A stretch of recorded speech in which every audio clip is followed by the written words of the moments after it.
Hello and नमस्कार everyone. मैं हूं डॉक्टर नेहा तिवारी और आज इस वीडियो में हम जानेंगे कुछ ऐसे की पॉइंट्स के बारे में जो कि आपको पता होने चाहिए अगर आप प्रेगनेंसी को प्लान कर रही हैं। कुछ पॉइंट्स मेल एंड फीमेल दोनों के लिए होंगे और कुछ पॉइंट्स केवल महिलाओं के लिए होंगे। अब अगर प्रेगनेंसी को आप प्लान कर रहे हैं तो सबसे पहले तो ये पता होना चाहिए फीमेल्स को कि उनका फर्टाइल पीरियड या फर्टाइल विंडो क्या होता है। तो इसे जानने के लिए सबसे पहले हमें दो टर्म्स के बारे में सीखना पड़ेगा। फर्टाइल विंडो का मतलब होता है महीने के ऐसे कौन से दिन हैं जब इजीली कंसीव हो सकता है। अब जो दो टर्म्स मैं मेंशन कर रही हूँ वो है ovulation and period cycle. Periods के बारे में अगर आप डिटेल में जानना चाहते हैं तो ऑलरेडी हमारे चैनल पे एक वीडियो अपलोडेड है, आप वहाँ से उसके बारे में डिटेल में जान सकते हैं। पीरियड हर महीना 4 से 5 दिन के लिए आता है। तो पीरियड साइकिल निकालने का तरीका क्या होगा? पिछले महीने के पीरियड्स के पहले दिन की तारीख को ले लीजिए और इस महीने जब पीरियड शुरू हुए उसका पहला दिन ले लीजिए। फॉर एग्जाम्पल पिछले महीने 2 तारीख को पीरियड्स हुए और इस महीने 3 तारीख को, तो 2 से 3 के बीच में जितने भी दिन आएंगे उनको काउंट कर लीजिए, वो हो गया आपका पीरियड साइकिल। हर फीमेल का अलग अलग होता है, किसी का 28, किसी का 30 डेज तो किसी का 32। अब अगर आपने पीरियड साइकिल कैलकुलेट कर ली है तो उसमें से 14 को माइनस कर दीजिए। अब अगर आप 30 में से 14 माइनस करेंगे तो बचा 16th। तो 16th जो डे है वो ओव्यूलेशन का डे है, मतलब जिस दिन एग निकल के ओवरी से बाहर जाएगा, फैलोपियन ट्यूब में वेट करेगा कि अगर कोई स्पर्म आता है तो वो फर्टिलाइज हो जाएगा एंड प्रेगनेंसी आगे कंटिन्यू होगी।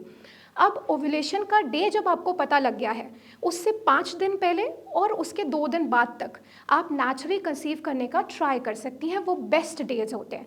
अगर 16th डे ओव्यूलेशन है तो 11th डे से 17th या 18th डे तक आप ऑल्टरनेट डे बेसिस पे या डेली बेसिस पे नेचुरली कंसीव करने का ट्राई कर सकते हैं। तो दैट्स हाउ आप अपना कैलकुलेट करेंगे ओव्यूलेशन का डे और अपना फर्टाइल विंडो देख लेंगे।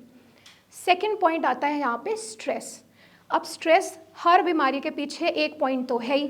अब स्ट्रेस अगर आप लेती रहेंगी तो ये नेचुरली कंसीव करने में आपको हिंड्रेंस की तरह यूज़ होगा, तो इसीलिए स्ट्रेस नहीं लेना है। सेकेंडली, स्ट्रेस की वजह से हार्मोनल इम्बैलेंस हो जाता है और तरह तरह की बीमारियां पकड़ लेती हैं फीमेल्स, इसलिए स्ट्रेस से रहना है दूर। थर्ड पॉइंट में आप डाइट ले सकती हैं। डाइट में आपको मेजर क्या ऐड करना है? Green leafy vegetables, nuts and fresh fruits, क्योंकि इन सब में मिलता है एंटीऑक्सीडेंट।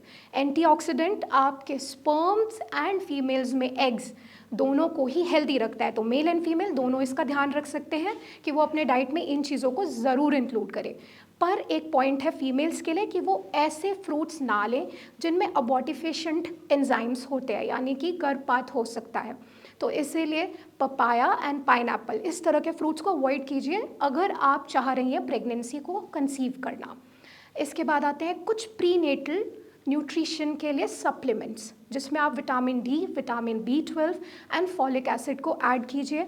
ये आप प्रेगनेंसी प्लान कर रही हैं तो पहले से भी ले सकती हैं। ड्यूरिंग प्रेगनेंसी डॉक्टर्स तो आपको बताते ही हैं, इससे मिसकैरेज होने की चांसेस कम हो जाते हैं और न्यूरल ट्यूब डिफेक्ट्स से फीमेल्स अपने बच्चों को बचा लेती हैं। इसके बाद हम आते हैं एक्सरसाइज पे। एक्सरसाइज में आपको 2 बातें ध्यान देनी है। पहला, कार्डियो एक्सरसाइजेस का ज़्यादा ध्यान दीजिए, वो आप बहुत अच्छे से कर सकती हैं। सेकंड, कि ओव्यूलेशन से पहला जो फर्स्ट हाफ है आपका पीरियड साइकिल का, उसमें आप विगरस एक्सरसाइज, हैवी एक्सरसाइज कर सकती हैं, पर ओव्यूलेशन के बाद आप थोड़ी हल्की एक्सरसाइजेस कीजिएगा। हैवी एक्सरसाइजेस तब हम एडवाइस नहीं करते। अब कुछ टेस्ट पे आ जाते हैं। पिछली वीडियो में मैंने आप लोगों को डिटेल में समझाया था कि क्या क्या टेस्ट इम्पॉर्टेंट होते हैं। शॉर्ट में यहाँ पे मेंशन कर रही हूँ। थायराइड टेस्ट इम्पॉर्टेंट होता है, अगर कोई प्रीवियसली उनको बीमारी है तो डायबिटीज़, शुगर, ये सब भी वो चेक करा सकते हैं। Hormonal profile and ultrasonography, males में स्पर्म एनालिसिस, तो ये टेस्ट भी आपको कराने चाहिए। इसके साथ लास्ट में आप ये चीज़ें भी देख सकते हैं कि नेचुरली कंसीव करने का आपको एटलीस्ट टाइम पता होना चाहिए कि कब तक आप नेचुरली कंसीव करने का ट्राई कर सकती हैं। तो अगर आपकी एज 30 ईयर्स से कम है तो आप शादी के 1 साल तक नेचुरली कंसीव करने का ट्राई कर सकती हैं बिना किसी टेंशन के। एंड अगर आपकी एज 30+ है तो मैरिज के 6 मंथ्स तक आप ये चीज़ ट्राई कर सकती हैं। अगर इस बीच में प्रेगनेंसी नहीं होती है तब आपको डॉक्टर को दिखाना अनिवार्य हो जाता है, इम्पॉर्टेंट हो जाता है, ताकि रूल आउट हो सके कि क्यों प्रेगनेंसी नहीं हो पा रही। अब लाइफस्टाइल में थोड़ा सा ये चेंज भी लाना है कि alcohol and smoking male and female दोनों को ही नहीं करना है, क्योंकि इससे स्पर्म एंड एग की क्वालिटी पे डायरेक्ट इम्पैक्ट पड़ता है और वो सही नहीं होता।